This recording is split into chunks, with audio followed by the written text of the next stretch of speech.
ಭಾರತೀಯ ಬಾಹ್ಯಾಕಾಶ ಸಂಶೋಧನಾ ಸಂಸ್ಥೆ ಮತ್ತೊಂದು ಮೈಲಿಗಲ್ಲನ್ನ ಇಟ್ಟಿದೆ. ಭಾರತೀಯ ಬಾಹ್ಯಾಕಾಶ ಸಂಶೋಧನಾ ಸಂಸ್ಥೆ ಮತ್ತೊಂದು ಮೈಲುಗಲ್ಲನ್ನ ಸಾಧಿಸಿದೆ. ಇಂದು ಬೆಳಗ್ಗೆ 6:23ಕ್ಕೆ ಐತಿಹಾಸಿಕ 100ನೇ ಉಪಗ್ರಹ ಉಡಾವಣೆ ಮಾಡುವ ಮೂಲಕ ದಾಖಲೆ ಬರೆದಿದೆ. ಸ್ವದೇಶಿ ಜಿಪಿಎಸ್ ಉಪಗ್ರಹವನ್ನ ಅಂತರಿಕ್ಷಕ್ಕೆ ಕಳುಹಿಸಿದೆ. 1963ರ ನವೆಂಬರ್ 21ರಂದು ಅಮೆರಿಕದ ರಾಕೆಟ್ ಬಳಸಿ ಮೊದಲ ಬಾರಿಗೆ ಉಪಗ್ರಹ ಮಾಡಿದ ಭಾರತೀಯ ಬಾಹ್ಯಾಕಾಶ ಸಂಶೋಧನಾ ಸಂಸ್ಥೆ ಇಸ್ರೋ ಇಂದು ಯಶಸ್ವಿಯಾಗಿ ತನ್ನ 100ನೇ ಉಡ್ಡಯನ ನಡೆಸಿದೆ. ಬೆಳಗ್ಗೆ 6:23ಕ್ಕೆ ಆಂಧ್ರ ಪ್ರದೇಶದ ಶ್ರೀಹರಿಕೋಟದಿಂದ NVS-2 ಉಪಗ್ರಹ ಹೊತ್ತು GSLV ರಾಕೆಟ್ ಆಗಸಕ್ಕೆ ನೆಗೆದಿದೆ. ಇನ್ನು ಸ್ವದೇಶಿ GPS ಯೋಜನೆಯ ಭಾಗವಾಗಿ NVS-2 ಉಪಗ್ರಹವನ್ನ ಇಸ್ರೋ ಉಡ್ಡಯನ ಮಾಡಿದೆ.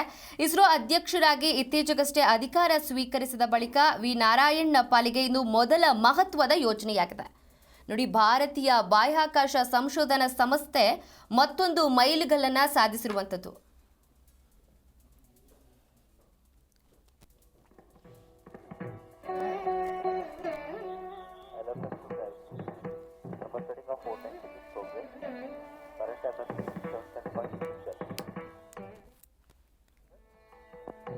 Port Satish Dhawan Space Center, Shar, Sriharikota, located in Andhra Pradesh, the southern state of India.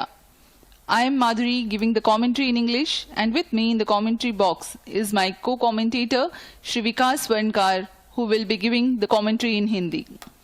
We bring to you the live coverage of GSLV F-15 NVS-02 mission live from the Mission Control Center. The launch of GSLV F-15 NVS-02 mission is scheduled today, the 29th of January 2025 at 6:23 hours Indian Standard Time from the second launch pad. The intent of the launch is to place the NVS-02, the second among the second generation of navigation satellites weighing 2,250 kilograms in 170 G Kannada news ಈಗ ನಿಮ್ಮ ಮನೆಯಲ್ಲೇ ನೋಡಿ.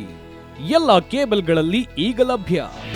ನಿಮ್ಮ ನೆಚ್ಚಿನ G Kannada news ಈಗ ಸನ್ direct ನಲ್ಲಿ number 292, Tata play number 1664, Jio TV number 1334, NXT digital number 30, in cable number 30, city networks 51, U digital number 162, GTPL number 17, Rockline telecommunications number 42, Shri Basaveshwara cable number 168, rural cable network 60, Vinayaka digital 57, Abhishek cable 821, city channel 53, Siddeshwara cable network 57, V4 digital Infotech 628, Surya digital networks 53, Gajanan digital number 836, Malnad Infotech private limited number